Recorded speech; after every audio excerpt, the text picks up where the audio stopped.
Cricket ball എടുക്കാൻ കയറിയവർ വീടിനുള്ളിൽ കണ്ടെത്തിയത് അസ്ഥികൂടം.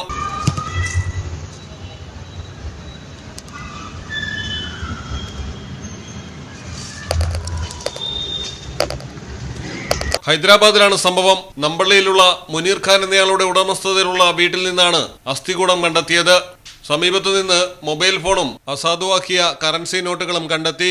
മുനീർ ഖാന് 10 മക്കളുണ്ടായിരുന്നെന്നും അതിൽ മൂന്നാമത്തെ മകനായ അമീർ വീട്ടിൽ ഒറ്റയ്ക്കായിരുന്നു താമസമെന്നും മറ്റുള്ളവർ മറ്റ് സ്ഥലങ്ങളിലേക്ക് മാറിയെന്നും പോലീസ് പറയുന്നു. ക്രിക്കറ്റ് ബോൾ എടുക്കാൻ വീടിനുള്ളിൽ പ്രവേശിച്ച നാട്ടുകാരനാണ് അസ്ഥികൂടം ആദ്യം കണ്ടത്. അടുക്കളയാണെന്ന് കരുതുന്ന മുറിയിൽ തറയിൽ കമിഴ്ന്നു കിടക്കുന്ന നിലയിലായിരുന്നു അസ്ഥികൂടം. ചുറ്റിലും പാത്രങ്ങളും ചിതറിക്കിടന്നിരുന്നു.